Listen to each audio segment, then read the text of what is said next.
মুকাফফিরাতুন lima বাইনাহুন্না ইযা ইজতানাবাল কাবায়ের। 5 ওয়াক্ত সালাতের 1 ওয়াক্ত সালাত থেকে আর 1 ওয়াক্ত সালাত, জুমার সালাতের 1 জুমা থেকে আর 1 জুমা, এবং রমাজানের 1 রমাজান থেকে আর 1 রমাজান। কেউ যদি 1 রমাজান ভালোভাবে আদায় করে, তার ঠিক 1 বছর পর আর 1 রমাজানও যদি ভালোভাবে আদায় করে, তাহলে 2 রমাজানের মধ্যবর্তী পুরো বছরের সকল গুনাহ মাফ হয়ে যাবে। যদি কাবিরা গুনাহ না করে, বড় কোনো কাবিরা গুনাহে লিপ্ত না হয়, তাহলে সকল সগীরা গুনাহ মাফ হয়। তাহলে আমরা একটা দেখলাম যে একটা রমাজান ভালোভাবে পালন করলে অতীতের সকল গুনাহ মাফ হওয়ার সুযোগ, আর একটা দেখলাম 1 রমাজান থেকে আর 1 রমাজান মাফ হওয়ার সুযোগ। রমাজান মাসে উমরা। আব্দুল্লাহ ইবনে আব্বাস রাদিয়াল্লাহু তাআলা থেকে বর্ণিত, তিনি বলেন রাসূলুল্লাহ সাল্লাল্লাহু আলাইহি ওয়াসাল্লাম বলেছেন, উমরাতুন ফি রমাদান তা'দিলু হাজ্জাতান। রমাজান মাসে উমরা করা একটি কবুল হজ করার সমান নাকি। তাহলে রমাজান মাসে প্রতিটা আমলের গুরুত্ব এবং প্রতিটা আমলের নেকি কিন্তু বেড়ে যাচ্ছে আল্লাহ সুবহানাহু ওয়া তাআলার দয়া এবং আল্লাহ সুবহানাহু ওয়া তাআলার রহমতের কারণে। আর রমাজান মাসের গুরুত্বপূর্ণ আরেকটা বিষয় যেটি লাইলাতুল কদর, যেটি আমরা পূর্বে আলোচনা করেছি এবং আমাদের হাদিসের মধ্যে তারাবির আলোচনাও গেছে। এবং রমাজান মাসের আরেকটি ইবাদত হচ্ছে ইতিকাফ। আন্না নবী সাল্লাল্লাহু আলাইহি ওয়াসাল্লাম কানা ইয়াতাকিফুল আশরাল আওয়াখির মিন রমাদান হাত্তা তাওয়াফাহুল্লাহ। আল্লাহর নবী সমগ্র জীবনে সব সময় রমাজানের শেষ দশকে মসজিদে ইতিকাফ করতেন, এমনকি মৃত্যু পর্যন্ত তিনি তার এই আমল বহাল রেখেছিলেন। ইতিকাফ করার দ্বারা উপকারিতা কি? ইতিকাফা মানে নিজেকে আবদ্ধ করে নেওয়া, সীমাবদ্ধ করে নেওয়া।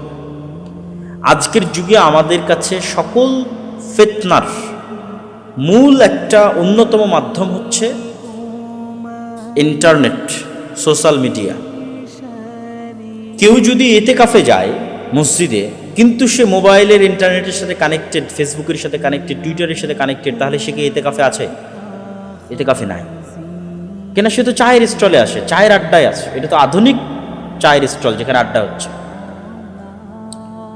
ভার্চুয়ালি। তাহলে সে তখনই ইতিকাফের ওই ফিলটা পাবে।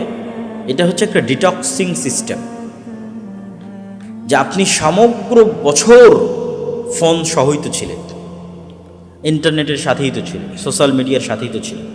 একটু ডিটক্স হন,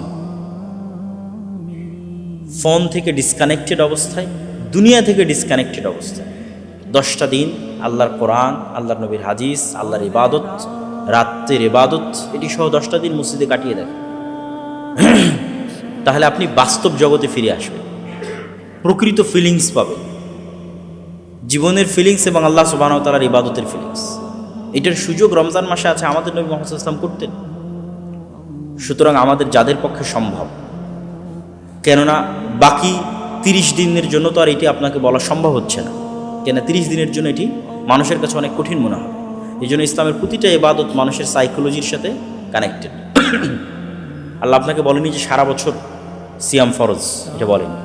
বছরে 1 মাস সিয়াম ফরজ বলেনি। যে প্রতি বছর হজ করতে যেতে হবে না, সারা জীবনে একবার হজ করতে। মানে প্রত্যেকটা ইবাদতের সাথে মানুষের সক্ষমতা এবং মানুষের মেন্টালিটির কানেকশন আছে। তো 10 দিন যদি আপনি সিদ্ধান্ত নেন যে 10 দিন আপনি মোবাইল বিহীন থাকবেন, ইন্টারনেট বিহীন থাকবেন, এটা কঠিন নয়। আপনিও আপনার সাইকোলজিকে বুঝাতে পারবেন, ঠিক আছে 10 দিন পর তো আবার ফেরত পাবো, অতএব যাই মসজিদে আমি ইতিকাফ করি। কিন্তু ওইটার যে উপকারিতা, সেটা আপনি না করা পর্যন্ত বুঝতে পারবেন না। আমাদের নবী মুহাম্মদ সাল্লাল্লাহু আলাইহি ওয়াসাল্লাম করতেন। রমজান মাসে আরেকটি ইবাদত যা রাসূলুল্লাহ সাল্লাল্লাহু আলাইহি ওয়াসাল্লাম প্রচুর পরিমাণে করতেন। কানা রাসূলুল্লাহ সাল্লাল্লাহু আলাইহি ওয়াসাল্লাম আজওয়াদুন নাস ওয়া কানা আজওয়াদ মা ইয়াকুনু ফি রমাদান হিনা ইয়ালকাহু জিবরিল ওয়া কানা ইয়ালকাহু ফি কুল্লি লাইলাতিন মিন রমাদান ফায়ুদারিসুহুল কুরআন।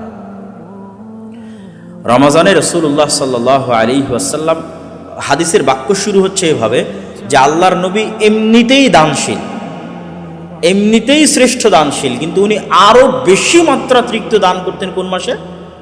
রমজান।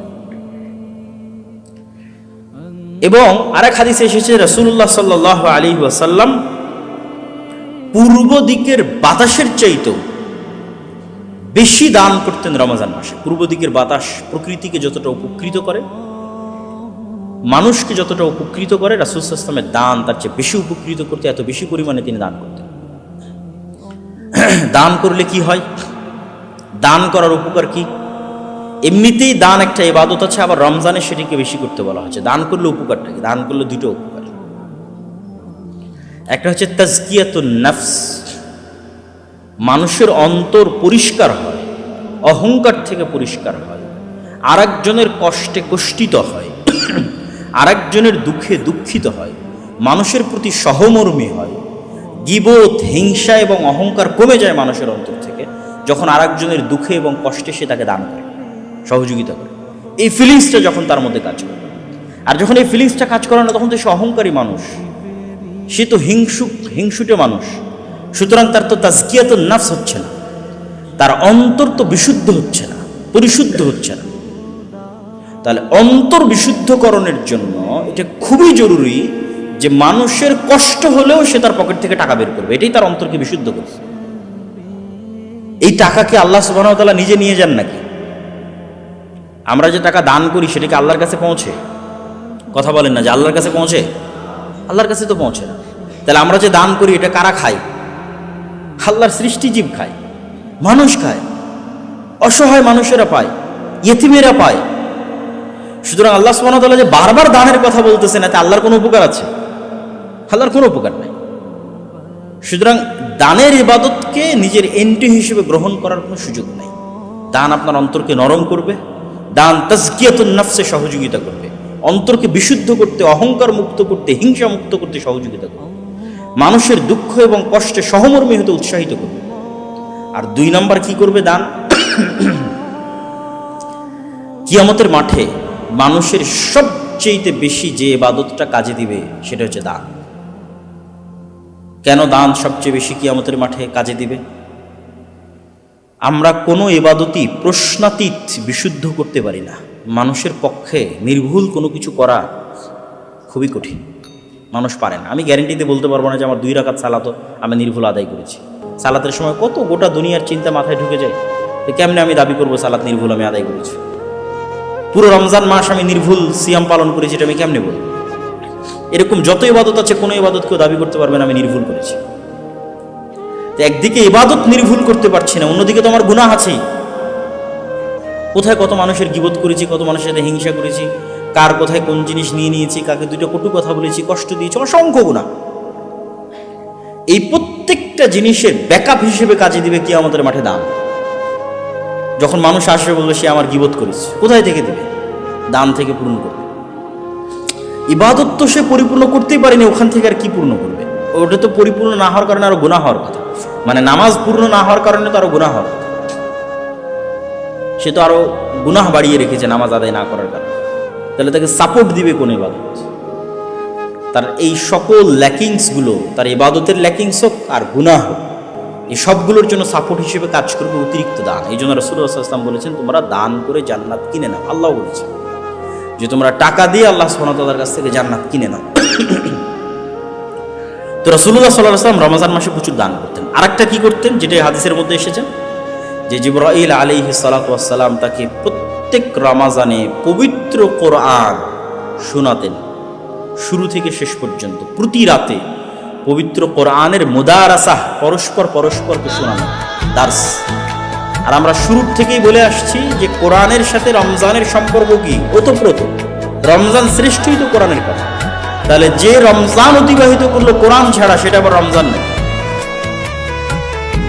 যেখানে রমজানের শ্রেষ্ঠত্বের মূল কারণ হচ্ছে এই মাসে কোরআন অবতীর্ণ হয়েছে, তা আমি পুরো রমজান পার করে দিলাম, একদিনও কোরআন হাতে নিয়ে দেখলাম না, এটা কি রমজান হলো আমার? অতএব রমজানের আরেক জরুরি, অতীব জরুরি এবং গুরুত্বপূর্ণ কাজ হচ্ছে কোরআনের সাথে কানেক্টিভিটি। আর এটাই কিন্তু আমাদের হেদায়েতের রাস্তা উন্মুক্ত করে দেবে। আমাদেরকে অল টাইম মোটিভেশন দিবে কে? কোরআন। আপনার জীবনের প্রত্যেকটা চড়াই উতরাইয়ের দিক নির্দেশনা আপনি কোরআন থেকে পাবেন, যদি আপনি নিয়মিত কোরআন পড়েন। কোরআনকে আল্লাহ সুবহানাহু ওয়া তাআলা ওইভাবেই সাজিয়েছে, কোনো না কোনো কিছু আপনার সাথে রিলেট করবে, কানেক্ট করবে। এটা আপনি অটোমেটিক বুঝতে পারবেন যে মনে হবে এই কথাটা আল্লাহ সুবহানাহু ওয়া তাআলা আমাকে এই সিচুয়েশনে আমাকেই বলতেছে, এটা আমার সিচুয়েশনের সাথে পরিপূর্ণ মিলে গেছে। তো আপনার জীবনের প্রত্যেকটা চড়াই এবং উতরায়ে কোরআন আপনাকে সঠিক পথ প্রদর্শনকারী হিসেবে কাজ করে। এই জন্য মুসলমান কখনো কোরআন না শিখে মৃত্যুবরণ করতে পারে না, তাহলে সে নিজেকে মুসলমানই দাবি করতে পারে না। যে মুসলমান কোরআন না শিখে, কোরআন না পড়ে দুনিয়া থেকে বিদায় নিয়েছে, সে নিজেকে মুসলমান দাবি করতে পারে না।